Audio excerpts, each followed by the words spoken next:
En France, c'est un fléau qui gangrène l'école. Un collégien sur 5 serait concerné par des faits de violence répétés.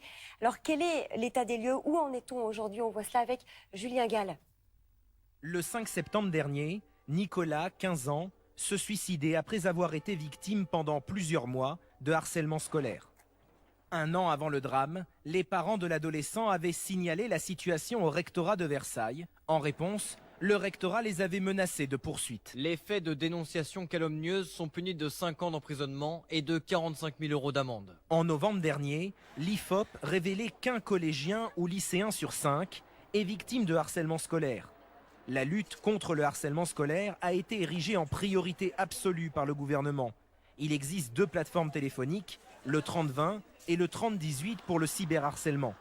Depuis l'été dernier, un décret permet de déplacer l'élève harceleur vers un autre établissement, mais il faut désormais aller plus loin selon ce responsable d'association. La question de l'après-harcèlement scolaire. Cette question de comment est-ce que quand on a une victime qui est détectée, qui est finalement identifiée au sein d'un établissement scolaire, comment est-ce qu'on la prend en charge, notamment sur la question de la santé thérapeutique. Il y a un moment, on a des élèves en souffrance. Je veux bien qu'on mette des moyens sur la prévention et il faut continuer à le faire. Mais on a des victimes sur les bras.